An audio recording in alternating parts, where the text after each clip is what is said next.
The night sky stretched endlessly above Flight 447, a vast canvas of darkness broken only by scattered stars that seemed impossibly distant.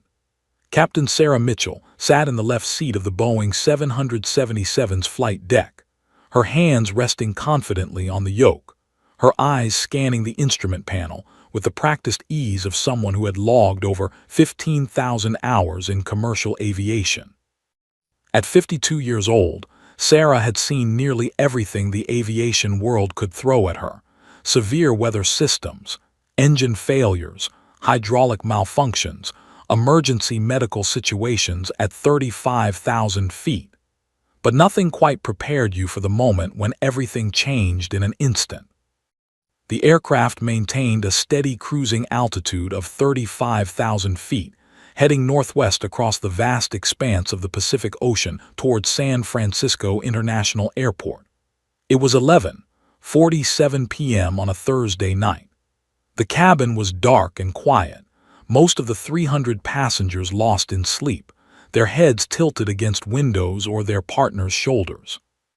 Somewhere in the darkness behind her, flight attendants rested in the crew quarters, rotating their brakes to ensure coverage. In the first-class cabin, the soft glow of individual entertainment screens flickered occasionally. In economy, the seats were compressed tightly together, filled with people dreaming of their destinations, families reuniting, business travelers heading home, honeymooners on their way to adventure. Sarah had been flying this exact route for the past 8 years. She knew every waypoint, every navigational marker, every characteristic of this particular aircraft.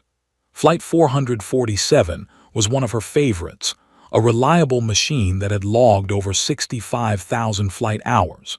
She'd flown her on 237 previous flights without incident. The aircraft responded to her touch like a trusted friend, and she trusted it implicitly. Her co-pilot, First Officer Marcus Chen, was a competent 34-year-old professional with over 6,000 flight hours. He sat to her right, his attention divided between the instrument panel and the pre-programmed flight management system. "The weather is looking clear all the way to San Francisco," Marcus commented, glancing at the meteorological data displayed on one of the screens. "Should be a smooth descent." Sarah nodded, allowing herself the luxury of a small smile. These were the nights she lived for, the quiet flights where everything operated exactly as designed. She thought briefly about her grandchildren waiting for her at home. She'd promised to take them to the park on Saturday. Her daughter had made her swear not to cancel again. These thoughts, along with the steady hum of the engines, created a comfortable rhythm to the flight. That rhythm was about to shatter. It started as a vibration, subtle at first, barely noticeable unless you were paying close attention. Sarah felt it through the yoke before any instrument registered it. Her mind immediately began processing possibilities. She'd felt thousands of vibrations in her career. Most meant nothing. This one felt different, wrong. "Did you feel that?" she asked Marcus, her tone casual but alert. "Feel what?" he replied, glancing up from his screen. The vibration intensified. Now it was unmistakable, a rhythmic pulsing that reverberated through the entire airframe. Sarah's eyes narrowed, focusing intently on the engine display. Left engine temperature climbing. Rapidly. The numbers ticked upward with alarming velocity. "Something's wrong with number 1, Sarah said, her voice dropping into the calm, professional register she'd cultivated over decades of flying. No drama, no emotion, just facts. Marcus leaned forward immediately, his training kicking in. "What are you seeing?" "Temperature spike. EGT is climbing past." That's when the world exploded. A violent boom reverberated through the aircraft, so loud and violent that it felt like the entire left side of the plane had been hit by an invisible sledgehammer. Alarms erupted simultaneously, multiple warnings screaming through the cockpit at once. The fire bell, the engine warning bell, the overheat alarm. Red lights flashed across the instrument panel like a terrible Christmas display. The aircraft lurched violently to the left as the dying engine's thrust ceased. Sarah's hands moved instantly, her muscle memory and training operating at a level deeper than conscious thought. Left engine throttle fully back. She killed power to the damaged engine before it could cause further damage. Her eyes darted across the engine display even as her hands worked the controls. What she saw made her blood run cold. Number 1 engine showed critical pressure, elevated temperature, and something worse. The oil quantity indicator was dropping rapidly. "Engine 1 failure," she announced, her voice steady despite the chaos erupting around her. "Engine fire light, we're shutting her down." Marcus was already running through the emergency checklist, his hands shaking slightly as he reached for the fire extinguisher handle for Engine 1. He pulled it, then pulled it again, injecting foam into the damaged engine's core. The vibration gradually diminished, but the aircraft remained severely crippled. Flying on one engine was possible. It was regulated. It was survivable, but not optimal, not preferable, not when you had 300 human beings depending on your decisions. Behind them, the cabin erupted into chaos. The violent shaking had jolted hundreds of sleeping passengers awake instantly. Screams echoed through the cabin, genuine primal sounds of fear. A passenger's drink spilled across the armrest. A child's toys scattered down the aisle. A woman started crying. An older man gripped his armrest so hard his knuckles turned white. The flight attendants, trained for emergencies but never truly prepared for the reality of them, rushed to their stations, trying to maintain composure and calm passengers. Sarah heard the chaos through the open door to the main deck, but she didn't allow it to penetrate her focus.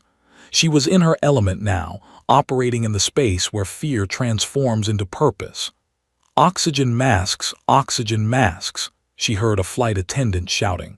"Good, procedure, exactly what needed to happen." "ATC, this is Flight 447, Sarah transmitted, her voice cutting through the static like a blade of steel. "Declaring emergency. We've suffered a catastrophic failure in number 1 engine. We are operating on single engine and requesting vector to nearest suitable airport." The response came back immediately, slightly breathless. "Flight 447, copy emergency declaration. What is your current position?" "Currently 380 miles from Naval Station Coronado.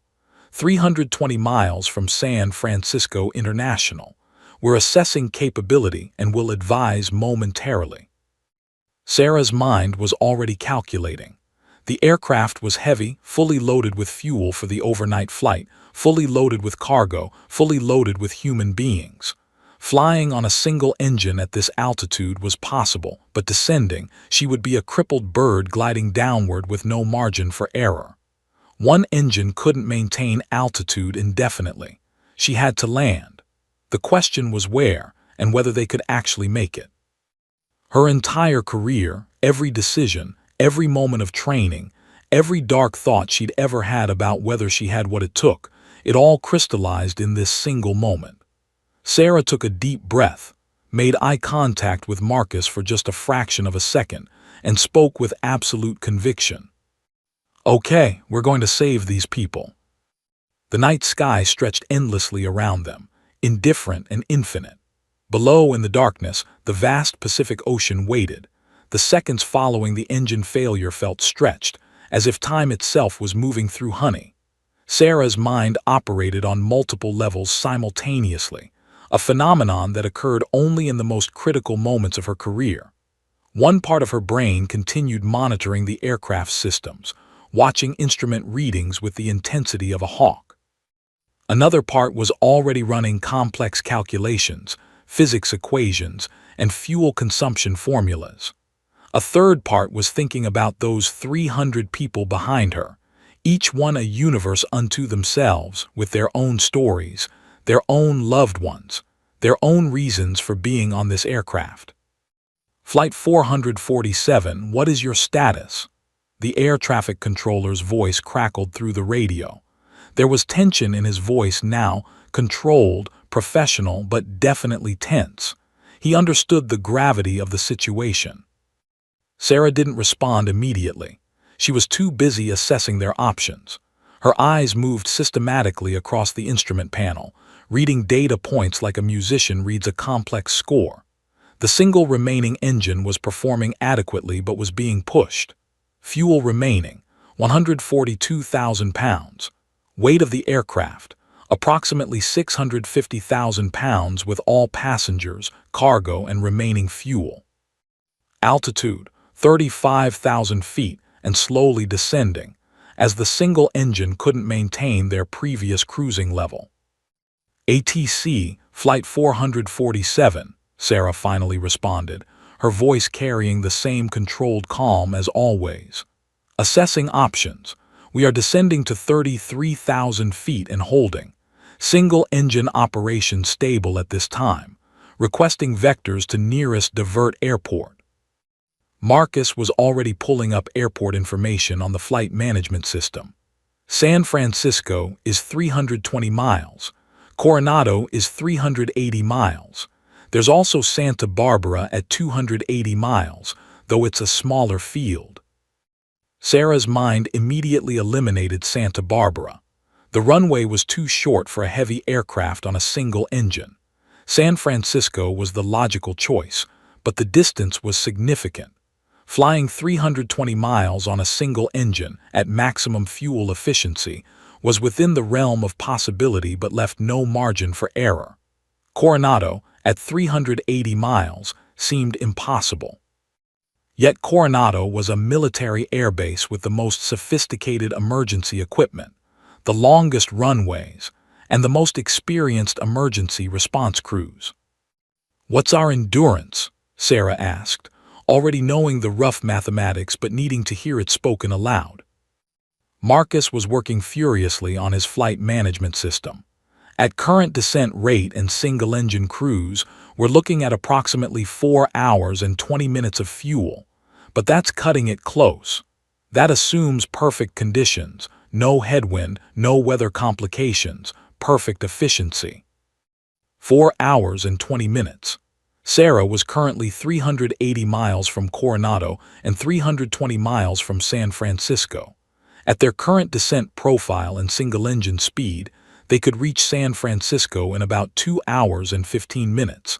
They could reach Coronado in approximately 2 hours and 45 minutes. The mathematics were actually feasible, but only just. Except there were variables.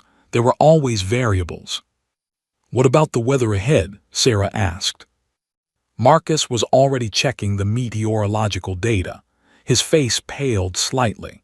"We've got a system developing over the Bay Area. Moderate to severe turbulence, wind shear potential, visibility degrading to about 3 miles, and there's a possibility of microbursts in the forecast."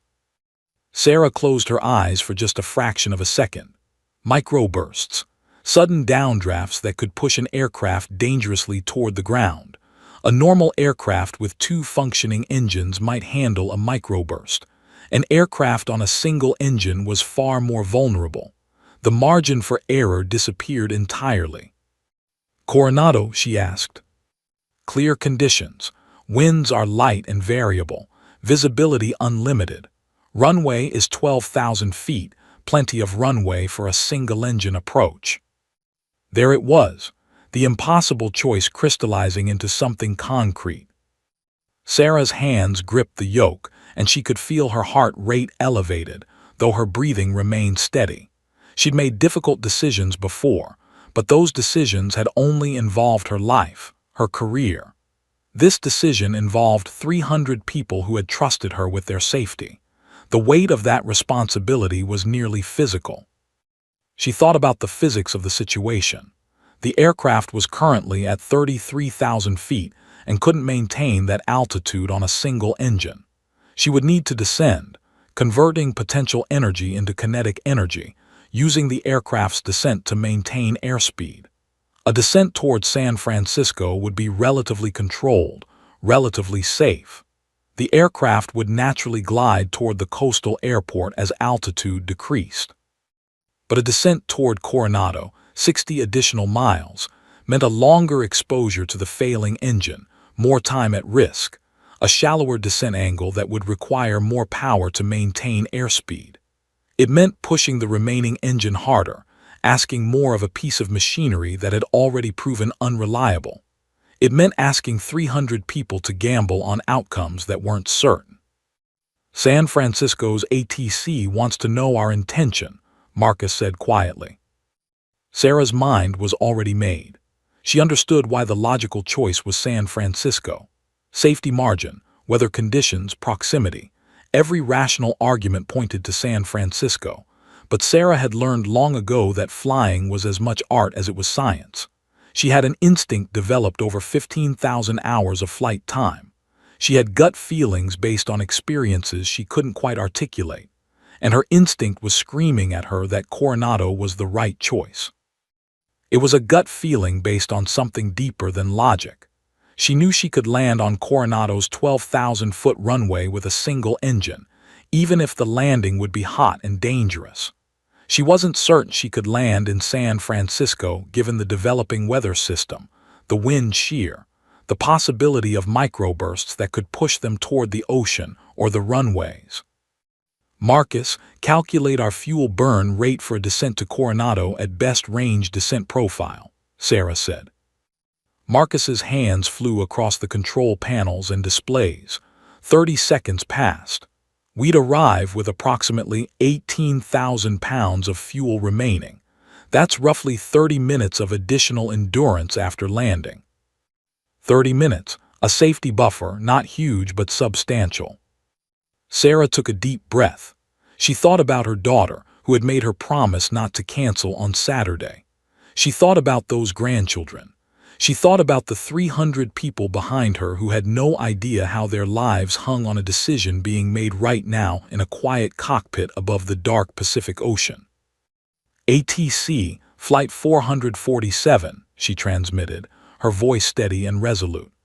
We are diverting to Naval Station Coronado, requesting emergency clearance, emergency services standing by, and vectors for approach.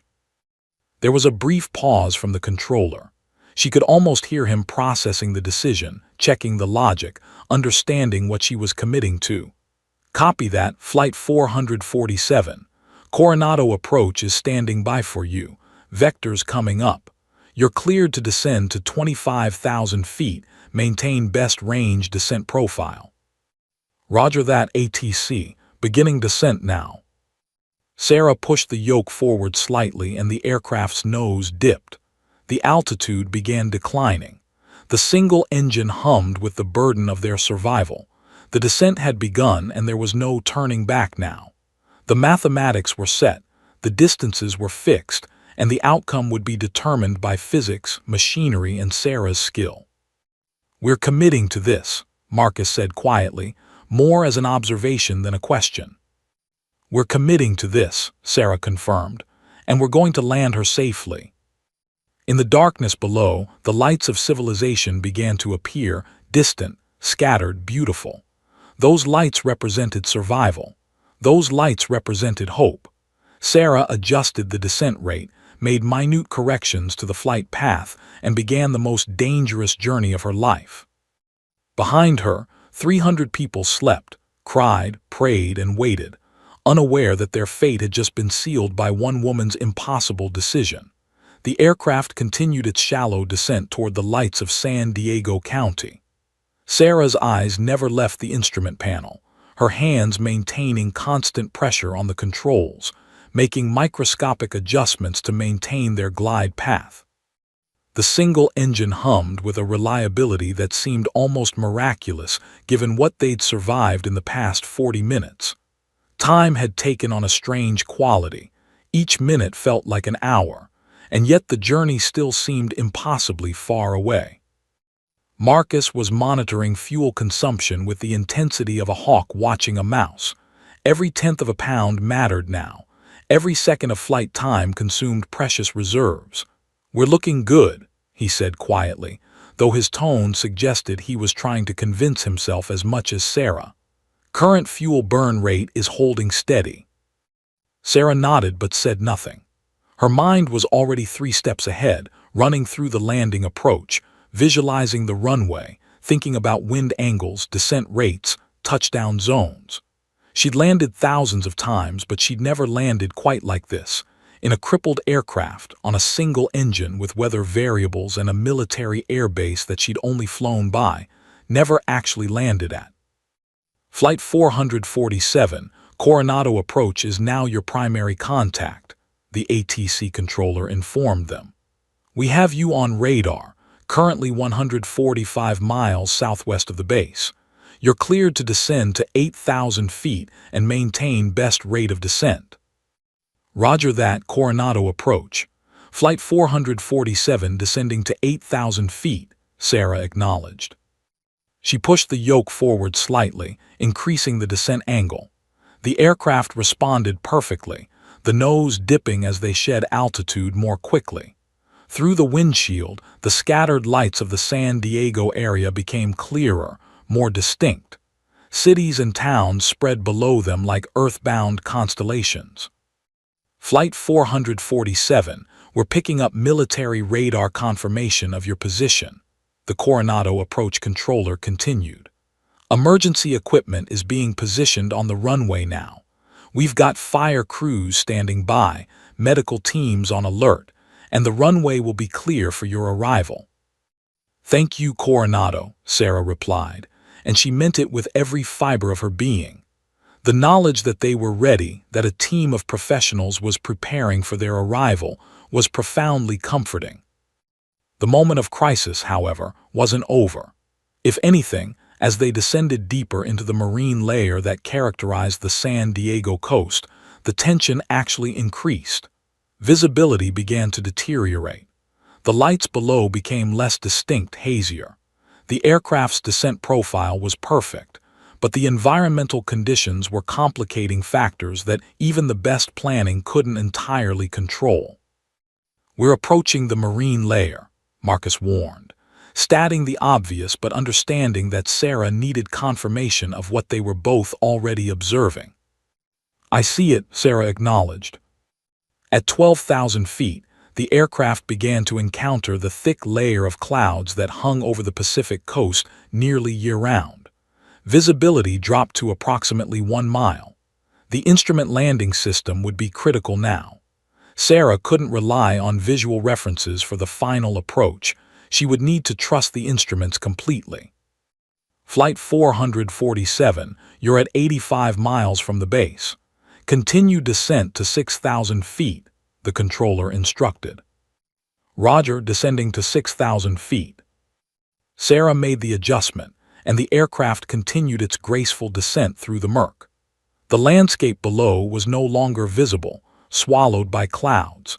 She was flying purely on instruments now, trusting the mathematics of navigation, the accuracy of the instruments, the reliability of the systems that had been designed by engineers with exactly this situation in mind.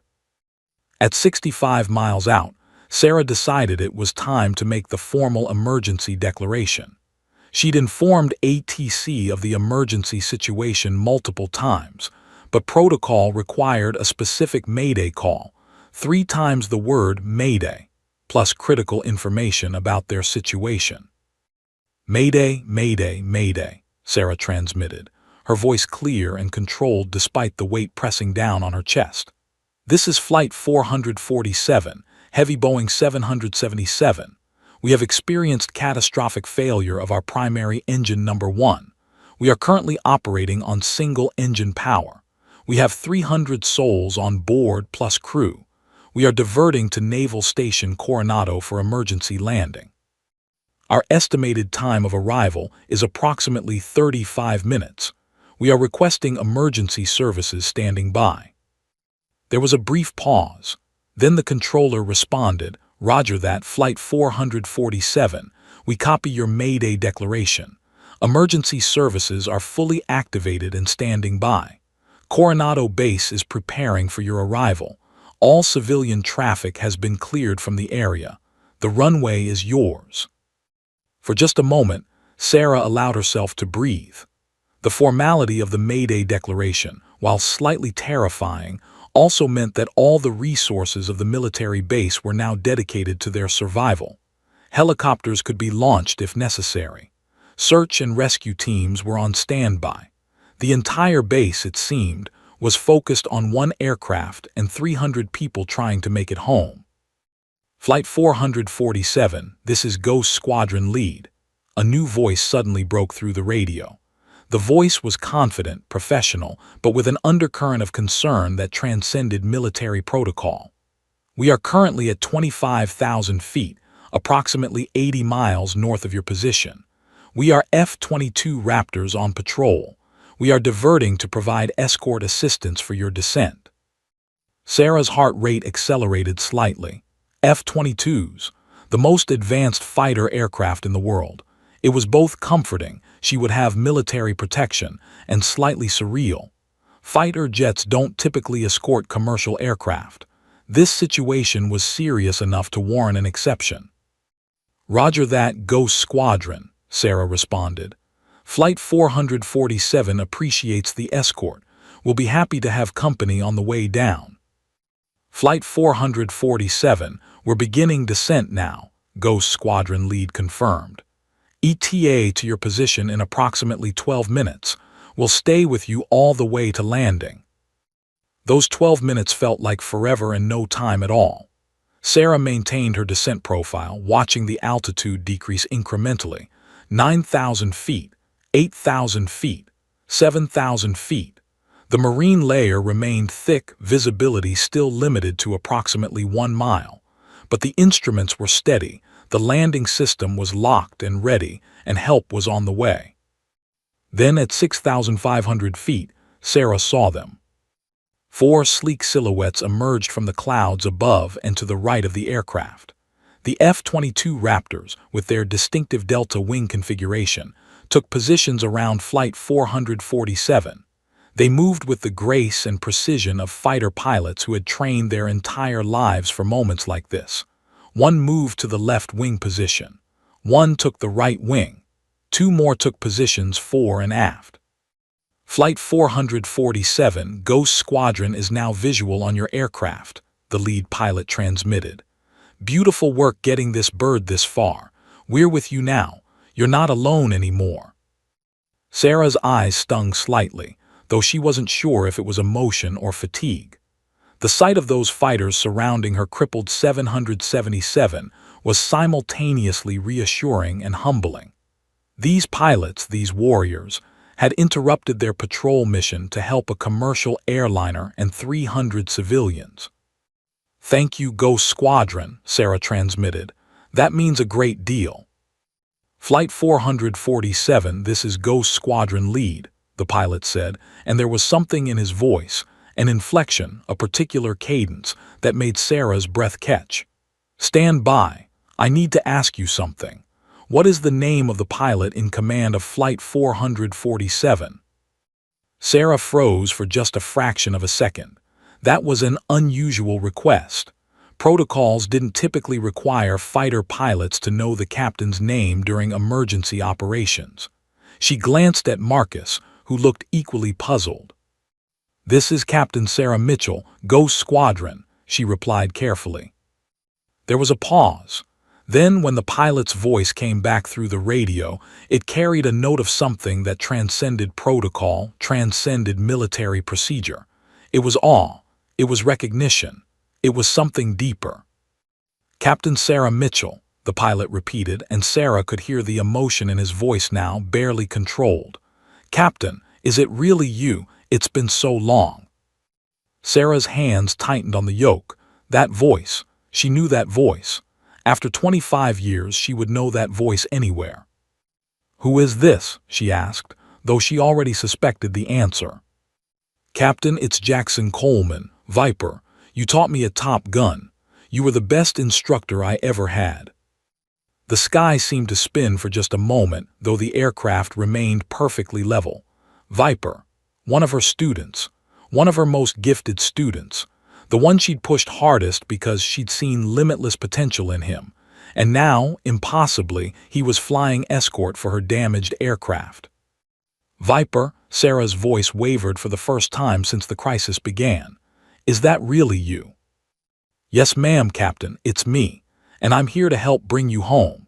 Silence that followed Viper's words stretched like a taut wire.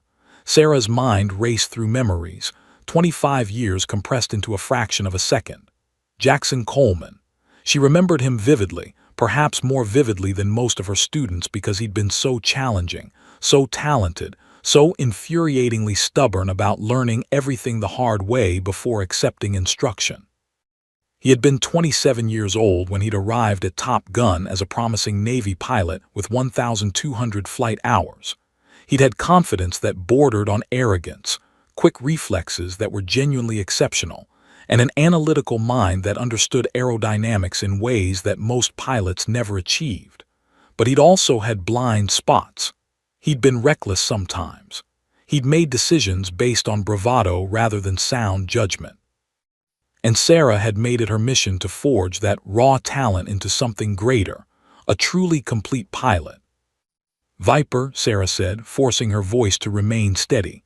"How is this possible? What are the odds of—" "Astronomical, Captain," Viper interrupted gently.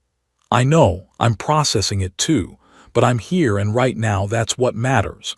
My flight is at 24,000 feet, 65 miles north of your position. We're descending fast. ETA to your position is now 8 minutes. Sarah glanced at Marcus, whose face was a mask of astonishment. He'd clearly been listening to enough of the conversation to understand that something extraordinary was occurring. "Did you know this person?" he asked, his tone suggesting he wasn't sure what to believe. "A long time ago," Sarah replied. "He was one of my students." As if to confirm the connection, Viper's voice came through the radio again, and this time it carried layers of emotion beneath the professional military protocol. "Captain Mitchell, I want you to know something. Everything I know about remaining calm under pressure, about analytical thinking in crisis situations, about trusting my training when everything is going wrong. I learned from you. You once told me that the difference between a good pilot and a great pilot isn't intelligence or reflexes. It's the ability to compartmentalize fear and transform it into focus." Sarah's eyes stung again. She did remember saying that. She remembered it exactly because Jackson had been fighting with her about it, insisting that fear was a distraction that had to be eliminated entirely. She'd spent 3 hours on the tarmac with him, going back and forth about the nature of human response to stress, about the biology of the amygdala and the prefrontal cortex, about how the human brain worked under extreme pressure. "I remember," Sarah said quietly. "You didn't believe me at first." "I didn't," Viper acknowledged. "But I learned, and I've carried that lesson through every mission, every flight, every moment of my career. When I got my first command at the F-22 Squadron, the commanding officer asked me what made me different. I told him it was because an incredible instructor taught me that courage wasn't the absence of fear, it was the presence of focus." Sarah felt tears threatening now, which was absolutely unprofessional, absolutely inappropriate. She pressed the heel of her hand against her eye socket, refusing to let emotion compromise her performance. "Viper, right now, I need to focus on landing this aircraft. I need that part of your training to be active in your flying, not in nostalgia." "Yes, ma'am, Captain," Viper responded immediately, and she could hear the respect in his voice, the same respect that had developed between them over those intense weeks at Top Gun. "My flight is now at 20,000 feet and descending rapidly. We'll be visual on your position in 5 minutes. I want you to know that I've followed your career. Civilian aviation, commercial flights. When you left the Navy, we all thought you were abandoning everything we trained for. But I realized later that you were doing something harder. You were trusting your skills to an even greater responsibility. 300 people every flight. No backup. No ejection seat." Sarah's hands remained steady on the controls, but her heart was racing. Of all the things she'd feared tonight, of all the possible complications, the idea that one of her most talented students would be there to help her, it had never occurred to her as even remotely possible. The universe had a sense of poetry sometimes. 4 minutes to visual, Viper reported. "We're in formation flight now. Lead is taking point, wing is taking your left side, and my wingman is positioning for your right side. When we establish visual contact, we'll bracket your aircraft. You won't be flying alone, Captain. Not anymore. Sarah could hear the emotion in his voice again, tightly controlled but definitely there. She thought about the young man he'd been, angry at first about her pushing him, then grateful, then determined to prove he could be the best. She thought about the years that had passed, the lives they'd each lived independently, never imagining they would be reconnected under circumstances like these. "Viper, I need to ask you something," Sarah said. "Since the explosion, have you been monitoring our descent profile?" "Affirmative, Captain. We've been receiving real-time data from Coronado ATC. Your descent is perfect. Your fuel burn is excellent. Your heading is locked. Coronado's instruments are picking up single-engine operation, and your altitude is exactly where it should be." "Do you think we're going to make it?" Sarah asked. She wasn't asking as an instructor asking a student. She was asking as a human being asking another human being who understood the mathematics of flight and survival. There was a pause. Then Viper's voice came back, steady and certain. "Captain, you've already done the impossible. You had an engine failure, made the right decision about where to go, managed the emergency perfectly, and kept 300 people calm through the worst moments of their lives. The hardest part is behind you. Now we just need to stick the landing." "Stick the landing," Sarah repeated. It was a phrase they'd used at Top Gun when discussing the final moments of a flight, when everything came together and you executed perfectly. "Yes, ma'am, and Captain, I want you to know that if anyone in this world can stick this landing, it's you. I've seen you fly. I've studied your techniques.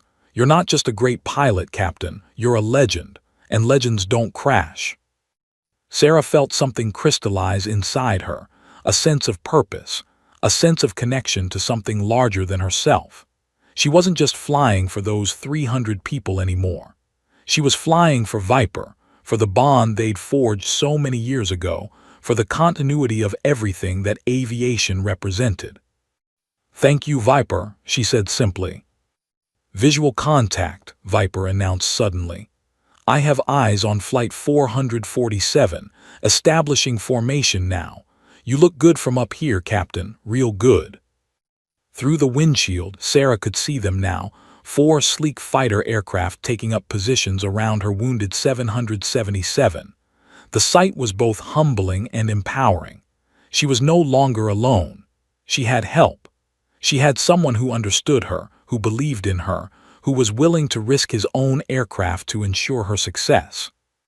The final approach to landing was 45 minutes away. But as Sarah looked at the F-22s surrounding her, as she heard Viper's confident voice in her headset, she knew with absolute certainty that they were going to make it.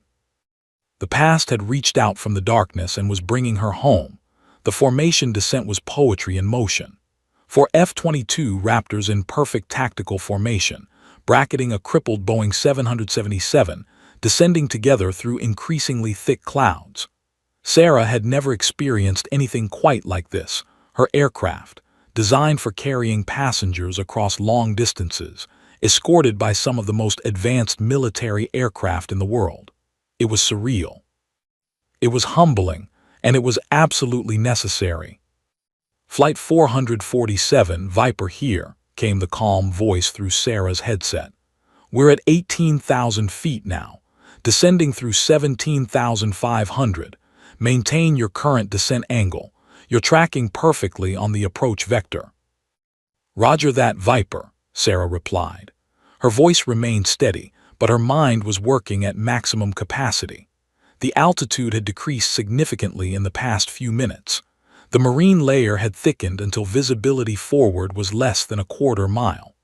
The cloud formations that had looked relatively benign from above now surrounded them completely, swallowing the formation in a thick blanket of gray moisture. Sarah's instrument scan had become hyper-focused, eyes moving systematically from the attitude indicator to the altimeter to the heading indicator to the airspeed indicator to the vertical speed indicator and back again. The instruments told her the truth. Everything else was illusion. The wings of the aircraft were nearly invisible through the clouds. She could see maybe 5 feet of each wingtip before the clouds swallowed them. The F-22s escorting her were only barely visible as dark shapes through the murk. "Single engine is holding steady," Marcus reported. His voice was tense but professional. "Fuel remaining is 28,000 pounds. At current descent and speed, we're looking at approximately 22 minutes of additional endurance after we touch down." 22 minutes. It sounded like an eternity and no time at all simultaneously. Flight 447 descending through 15,000 feet, Viper's voice came through again. "Coronado is tracking us on radar. Runway is still clear. All emergency equipment is standing by. You're doing great, Captain. Keep this descent profile exactly as is." Sarah made the tiniest adjustment to the trim. The aircraft responded perfectly. The 777 was handling beautifully for an aircraft operating on a single engine. That was Sarah's doing, her years of experience, her intuitive understanding of how this particular aircraft responded, her ability to anticipate the aircraft's needs before problems developed. At 12,000 feet, the clouds became so thick that Sarah could see nothing beyond the windscreen except gray, pure white gray. No cloud structure, no visual reference points, nothing but an amorphous expanse of condensed water vapor. This was the part of flying that separated the truly skilled from the merely competent. Flying completely on instruments, with no visual reference, required a level of mental discipline and trust in machinery that couldn't be taught. It could only be developed through experience and temperament. "Flight 447, you're looking good," Viper said. There was something different in his voice now, a deepness, a sense of absolute focus that mirrored Sarah's own mental state. "I can see your position on my tactical display. You're locked onto the glide slope. Heading is true. Descent rate is optimal. Just keep doing exactly what you're doing." Sarah felt her hands tighten involuntarily on the yoke. She consciously relaxed them. Tension in the hands could translate to herky-jerky control movements, which could cause the aircraft to deviate from the glide slope. She needed to be smooth. She needed to be precise. She needed to be perfect. At 10,000 feet, the single engine made a sound that terrified her for just a fraction of a second. A slight hesitation, a momentary reduction in power. Sarah's heart nearly stopped. Then the engine stabilized. It continued humming. It had held. "Engine just stuttered," Marcus said, and she could hear the concern in his voice.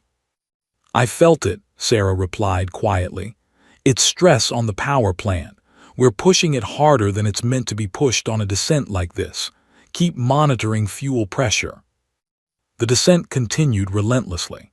The mathematics of the approach were inexorable. They had to reach a specific altitude at a specific distance from the airport, maintain a specific descent angle, and arrive at the runway threshold at exactly the right altitude and speed to touch down safely. At 5,000 feet, Sarah began to feel the weight of the moment pressing down on her. Everything she'd done to this point, all the decisions, all the flying, all the engineering and mathematics and physics, now narrowed down to the next 10 minutes. This was the point where things either worked perfectly or catastrophically failed. "Coronado approach, Flight 447, Sarah transmitted. "We are approaching the final descent segment. Request confirmation that runway is clear and emergency services are standing by." "Flight 447, Coronado," came the immediate response. "Runway 27 left is clear and ready for your arrival. Emergency services are fully activated and standing by. You are cleared for approach. Wind is light and variable. Visibility is approximately 1 mile on the ground." 1 mile visibility, not ideal but workable. The descent continued. Sarah's vision had narrowed to the instruments. The outside world had ceased to exist. There was only the glide slope, only the approach angle, only the precise mathematics of bringing an aircraft down from the sky to the earth below. At 2,000 feet, Viper's voice came through again. Flight 447, you are 15 miles from touchdown. Descending through 2,000 feet. Your approach is perfect, Captain. Perfect. You're going to nail this. Sarah's focus was absolute. The instruments danced before her eyes in a pattern that had been drilled into her consciousness for decades. Every movement of every needle meant something. Every number told a story. At 1,000 feet, the runway lights suddenly appeared through the clouds, golden lights stretching endlessly ahead, guiding her towards salvation. The sight was so beautiful, so meaningful, that Sarah felt tears threaten her vision. She blinked them away fiercely. She couldn't afford even momentary distraction. 500 feet, the altitude call-out system announced in a calm, electronic voice. 400 feet, it continued. 300 feet. The runway was coming toward her. The lights were growing larger, brighter, more defined. Sarah could see the touchdown zone markings now, the white lines that indicated where she should land. 200 feet. 100 feet. Sarah reduced power slightly. The single engine responded perfectly, power decreasing smoothly. The aircraft was now in the last critical moments of approach. 50 feet. 40 feet. 30 feet. The runway filled the windscreen now. Sarah could see individual lights, could see the painted lines clearly. 20 feet. 10 feet. The main landing gear touched asphalt with a gentle thump. Then the nose gear. The aircraft was down. Sarah locked the brakes firmly but not so aggressively as to cause a catastrophic stop. The fuselage groaned and shuddered. Sparks flew from the brake friction. The wheels screamed against the concrete. The aircraft slowed, and finally came to a complete stop in the middle of the 12,000-foot runway, with 6,000 feet of runway remaining ahead of her. For one moment, there was absolute silence in the cockpit. Then Marcus said quietly, "We made it." "We made it," Sarah repeated, and her voice was filled with wonder and exhaustion and profound gratitude for the miracles that had allowed this moment to occur. Behind them, sirens wailed. Fire trucks raced toward them. Ambulances positioned themselves. Emergency personnel spilled across the runway. But in the cockpit, Sarah sat with her hands still on the yoke, unable to move, unable to believe that they had actually succeeded. Viper's voice came through one final time. "Flight 447, you're down safe. You stuck the landing, Captain. You stuck the landing perfectly." The morning sun broke across San Diego Bay with the kind of crystalline clarity that only comes after a night of emotional turbulence. Sarah stood in the operations office at Naval Station Coronado, still wearing her captain's uniform from the previous evening, though it now bore the wrinkles of a night spent partially on a cot in the base medical facility. She'd insisted on being present for the initial investigation, despite the medical team's recommendation for immediate rest. There would be time to sleep.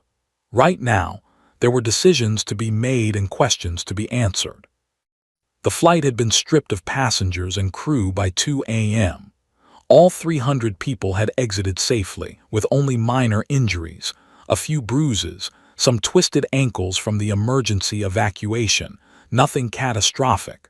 The medical teams had been thorough, examining everyone, but the reality was clear. Flight 447 had survived. They had all survived. The media had descended like locusts. By the time the sun rose over the horizon, there were 17 news vans parked outside the naval base. News helicopters circled overhead. Sarah's phone had received over 400 calls and messages. Airlines had reached out with job offers. Speaking agents wanted to represent her. Everyone wanted a piece of the story, a piece of the miracle. Sarah had politely declined them all, at least temporarily.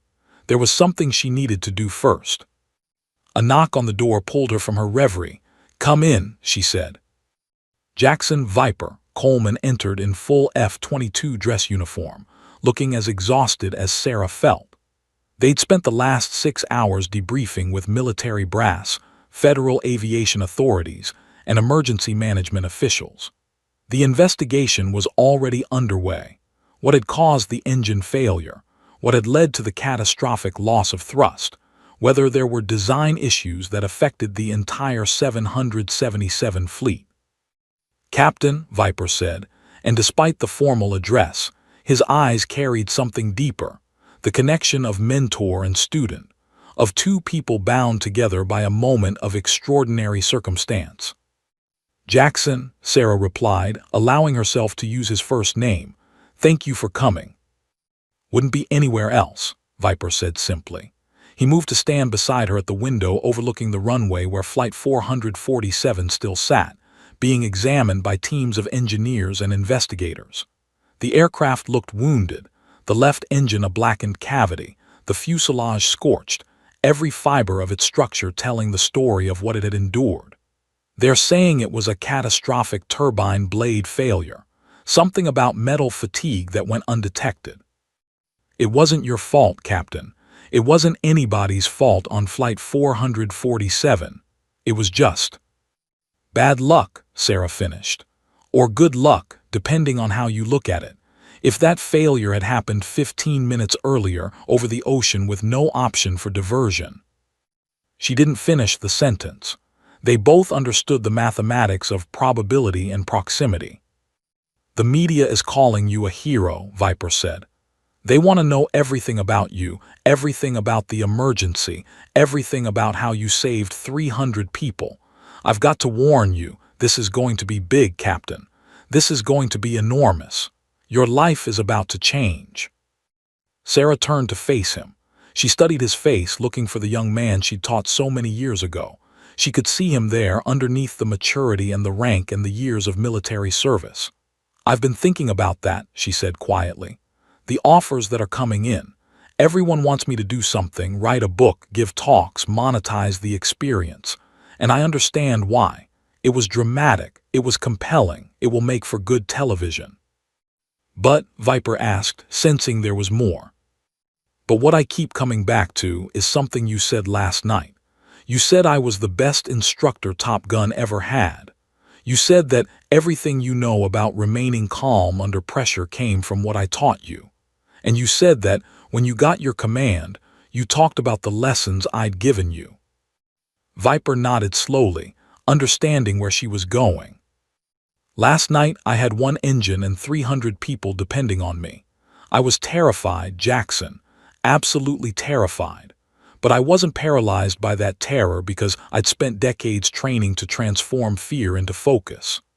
I'd spent countless hours in simulators, in briefing rooms, in real emergencies, learning how to think clearly when everything is going wrong. And the reason I could do that is because of all the lessons I'd learned, all the experience I'd accumulated, all the knowledge that had been passed down to me from instructors and mentors who came before me." Sarah moved toward the window again, looking out at the wounded aircraft. "That chain of knowledge, that lineage of learning, is worth more than any book deal. The world doesn't need me to write a dramatic narrative about an emergency landing. The world needs me to teach the next generation of pilots what I know. The world needs me to pass on what I've learned so that when the next pilot faces an impossible situation, they'll have the tools to handle it." "You're going back to teaching," Viper said. It wasn't a question. "I'm going back to teaching," Sarah confirmed. "But not at Top Gun necessarily. I want to create something new. I want to establish an advanced training program, a space where we can take experienced pilots and teach them not just technical skills, but the psychological and philosophical skills necessary to handle extreme emergencies. I want to teach them what you learned, that courage is about transforming fear into focus. I want to create an environment where the next generation learns from the mistakes we've made, from the emergencies we've survived, from the knowledge that's been accumulating in aviation for over a century." Viper's eyes glistened slightly. "That's beautiful, Captain." "It's practical," Sarah corrected gently. "But yes, it's also beautiful, and it wouldn't exist without what happened last night. So I suppose the real miracle isn't that I survived an engine failure. The real miracle is that this catastrophe is going to spark something that might prevent future catastrophes, or at least give people the skills to handle them when they come. Over the next several months, Sarah's vision began to materialize. She established the Mitchell Flight Safety Institute, a non-profit organization dedicated to advanced emergency training for experienced pilots. She brought in experts from every discipline: aviation psychologists, aeronautical engineers, Navy instructors, commercial airline captains.